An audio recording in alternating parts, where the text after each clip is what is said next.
बिस्मिल्लाहिर्रहमानिर्रहीम। अस्सलाम वालेकुम। सिकंदर हैदर आपको यूट्यूब चैनल पे खुश आमदीद कहता है।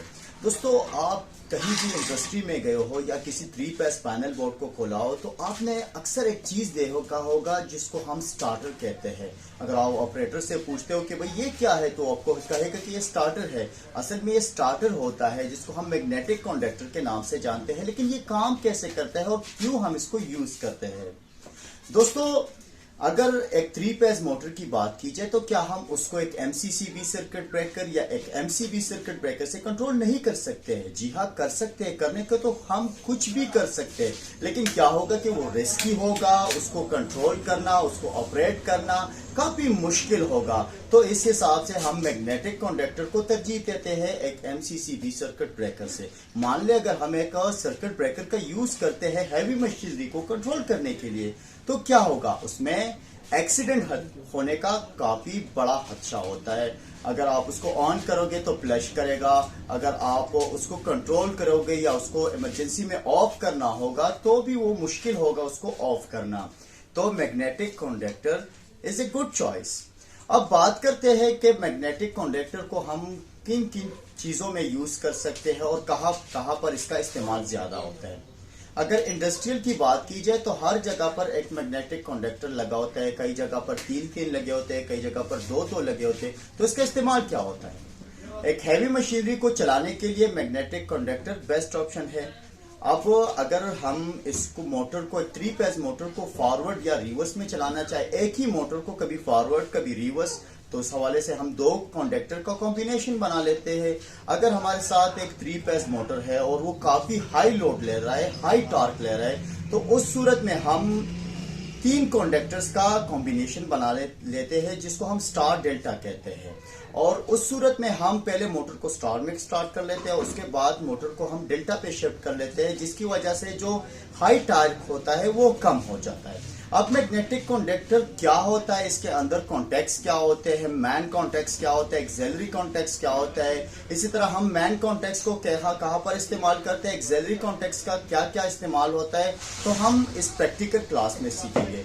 तो चलिए हम मैग्नेटिक कंडक्टर को खोलते हैं और उसके इंटरनल पार्ट्स को स्टडी करते हैं। दोस्तों, मैग्नेटिक कंडक्टर लोड के हिसाब से और शेप के हिसाब से डिफरेंट आ सकता है।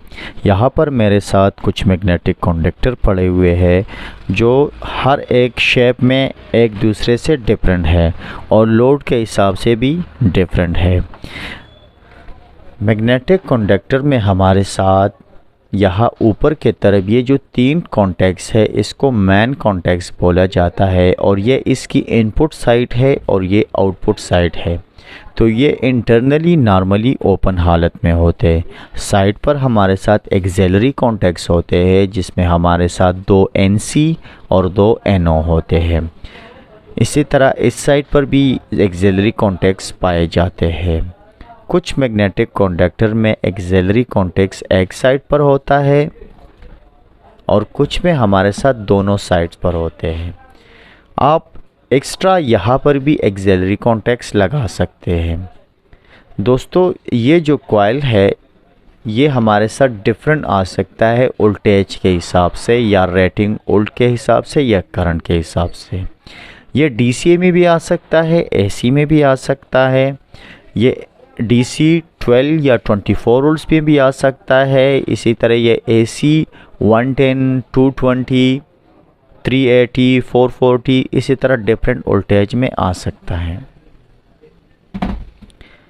कंडक्टर के इंटरनल पार्ट्स की बात करें तो यहाँ पर जो कॉन्टेक्ट्स लगे होते हैं जैसे कि यहाँ पर है, इसको हम पिक्स कॉन्टेक्ट्स बोलते हैं। मैंने इसे यहाँ निकाल दिए ताकि मैं इसके इंटरनल चीज़ें आपको दिखा सकूँ।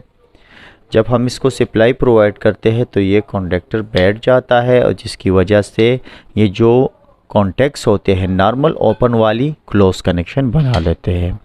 इसको अगर मैं खोलता हूँ तो इंटरनल ऊपर की तरफ आपको कुछ कॉन्टेक्ट्स नज़र आते हैं। ये कॉन्टेक्ट्स जो होते हैं वो ये मूवेबल कॉन्टेक्ट्स कहलाते हैं, यानी हरकत करने वाले कनेक्शन।